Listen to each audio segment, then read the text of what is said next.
Magandang hapon po sa inyong lahat. Ito po si Dr. Jeff Ho. Nandito po tayo sa clinic at ipapatuloy po natin yung ating live consultation. No? At nasa harap ko po ang isang pasyente. Ilang taon na po kayo? 36 daw. 30. Ano pong trabaho ninyo? Sa balay dok na ba? Ang amo kong balay. Nangamo ka. Okay, so empleyado siya sa bahay. Okay, so ilang taon na po kayo? 36, no? May asawa na po kayo? Meron na daw. Ilan po anak niyo? Dalawang anak. Hindi po kayo buntis, ha? Di po, Sure nagpalit po ako ng PT dok, pero walang nag-PT, nag-pregnancy test po daw siya. So anyway, ano pong problema ninyo? Talagi akong, sa dok, Sige lang, Bisaya lang. Lood. Permi ka na, lood. Kasi nagtagalog na rin siya. Palagi ako sa Bisaya, permi ko nagluod. Sakit imong kuto-kuto? Dili man dok. Nasisikmura po kayo? Wala man dok, walang kabuhi. Kabuhi. So, nasisikmura. Palagi kayo nilipasan ng gutom. Nasa bahay kayo ng amo mo? Dili, sa mua pa lang dok. Dili na ko mamahaw mga pera ko. Ay, bakit? Pag sa kong amo dok, maniud to naman sila dito dok. Bakit hindi ka mag-almusal muna bago mag-report kayo sa amo? Dok. Ganun ba? Ilam ikaw. Baka inunahan mo kinain yung asawa mo bago yung syempre mabubusog ka niyan. Ano ba yan? Mga pira. Hindi daw masarap kumain ng almusal. Kaya dumiretso daw siya sa bahay ng amo niya. At doon na kayo manananghali. At syempre, anong oras kayo mananghali doon? Alas 11. Alas 11? Ay, talaga? So mauna pa kayo mananghali kaysa sa amo mo? Ganun po ba? Kami, sabay na Sabay kayo alas 11. Okay, so bakit wala kayong gana tuwing nagigising po kayo sa umaga? Dahil po siguro late kayo natutulog. Tama po ba? At palagi nagsa-cellphone sa gabi. Tama po ba?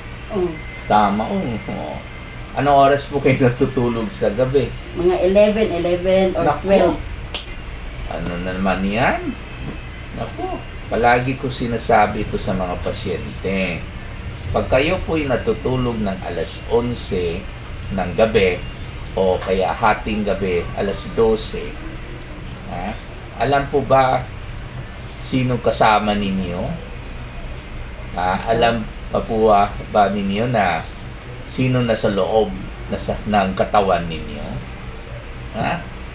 Ang kasama po ninyo ay ang demonyo. Kasi ang demonyo ang nag-utos sa inyo na huwag kayong matulog ng maaga para magkakasakit po kayo. Huwag kayong maniwala kay Dr. Ho. Kaya mag-cellphone lang kayo. Total, hindi magagalit siguro si Dr. Ho dahil pag magkasakit kayo, pupunta kayo kay Dr. Ho, magkapera na naman siya. Ano ba yan? Totoo po yan. Ang demonyo talagang kasama ninyo. Kayo mga bata na nagsiselfone, hating gabi, naku, dapat matakot po kayo. Kasi ang kasama ninyo sa kwarto o kaya nasa loob ng katawan po ninyo ay ang demonyo. Kasi akala ninyo, hindi makita kayo ng mga magulang ninyo. Opa, matutulog na ako. Yun pala. Ayan, cellphone na naman. Kaya po pag late kayo matutulog katulad si Madam, kinabukasan, walang ganang kain. Kasi pag ang tao late matutulog,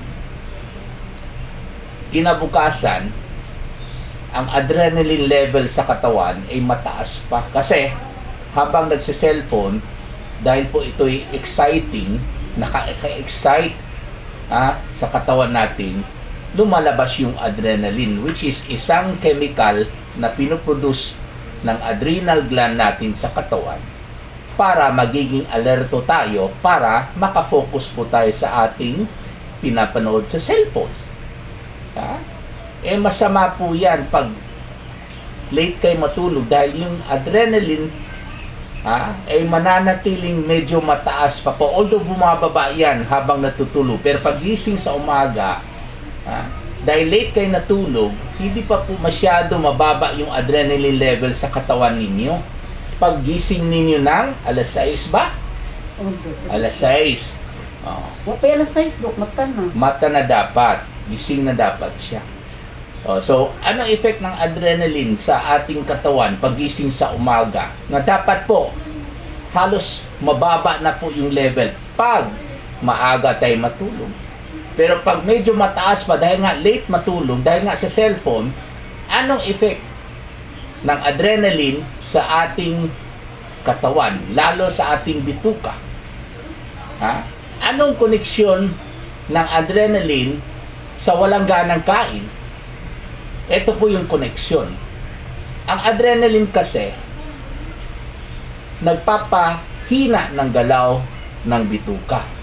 Hindi po masyadong gumagalaw ang bituka pag medyo mataas pa po yung adrenaline level. At saka, wala po masyadong acid ang maglabas sa stomach natin. Kaya, hindi tayo mafe-feel na gutom. Unlike pag maaga tayo matulog sa gabi, pagising sa umaga, halos wala na yung adrenaline level. Kasi nga, natulog tayo na maaga kagabi, pagising, dahil po ang adrenaline level halos wala na, gumagalaw yung bituka natin. Kaya po marinig po natin yung bituka natin. Nafe-feel na natin yung gutom kasi mayroon ng acid na lumalabas. Ayun. Kaya po yung mga magulang na palagi nagrereklamo na, Dok, ano bang vitamins ipainom ko sa anak ko? Walang ganang kumain palagi ko sinasabi ito sa mga magulang. Alam ninyo, ang kulang sa anak ninyo ay tulog. Dahil po, wala siyang disiplina. Kaya kailangan ng anak ninyo ay hindi vitamina, kundi disiplina. Ayun. So, balik tayo sa kanya. So, next time, matulog na po kayo ng maaga. Kasi po, iinom kayo ng gamot ngayon. Gagaling kayo talaga. Gagaling talaga kayo kasi ang Diyos ang nagpapagaling sa inyo.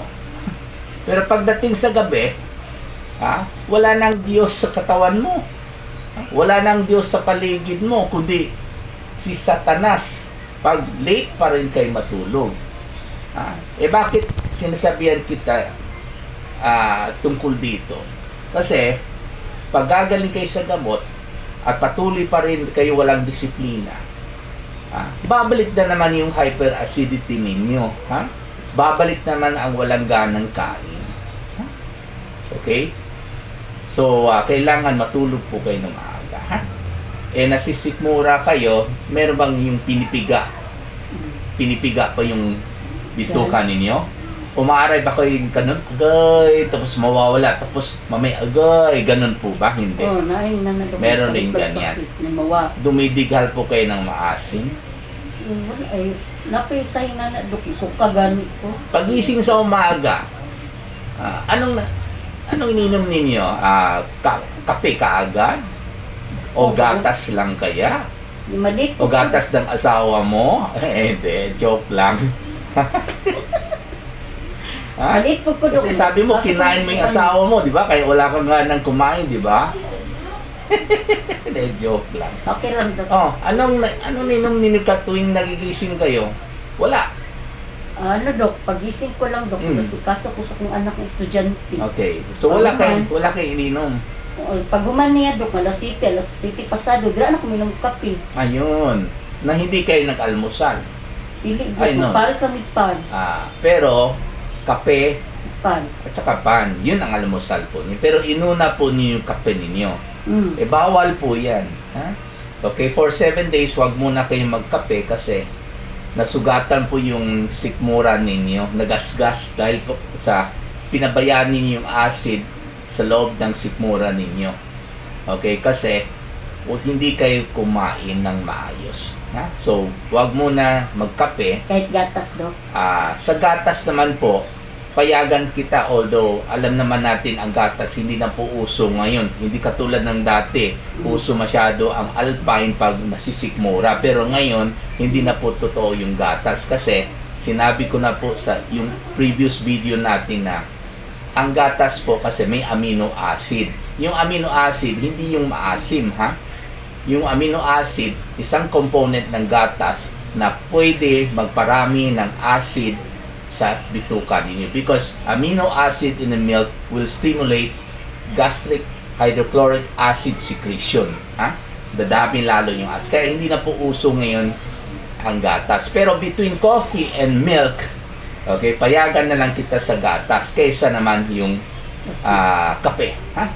Okay, so anyway, examinin ko pa po siya, pero meantime, mukhang hyperacidity lang po ito, nagasgas lang po, mukhang hindi naman po ulcer, no? Kasi sa ulcer, talagang hindi kayo makatulog sa gabi, buong gabi, aaray kayo at aaray. Hindi naman po kayo ganun, no? Dili. Nakakatulog naman kayo ng mahimbing. Parang kabuhi lang to. Oh, yun. Pag kumain kayo, medyo nawawala. Hindi ba nawawala yung nararamdaman niyo pagkatapos kumain ng tanghali? Dili, Dok. Kaon pa lang ko na napong kabuhi. Dok. Nandyan na Wala naman. ko sa ganas kaon. Okay, so pero mawawala rin ang Mawala kailan ito mawala pala? Kailan ito mawala? Yung nasisikmura kayo after eating, hindi nawawala. Naa siya, Dok. Naa pa rin. Pero mas okay yung pakiramdam ninyo pag may laman yung tiyan ninyo kaysa walang laman yung tiyan. Tama po ba?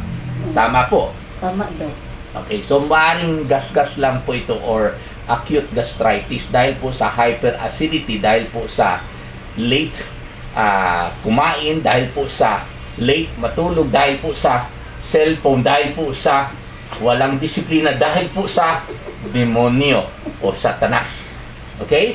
So mukhang hindi pa naman po ulcer ito. So anyway, regardless, acute gastritis or ulcer, ang ibibigay po natin, the usual omeprazole 20 mg capsule, 1 capsule 3 times a day before meals for 5 days, plus aluminum magnesium hydroxide tablet para i-neutralize kaagad yung existing acid sa stomach, 2 tablets 3 times a day for 5 days, plus dicyclovirin para ipapakalma po natin yung bituka niya dahil galit na galit ngayon dahil hindi po nilegan ng pagkain sa tamang oras.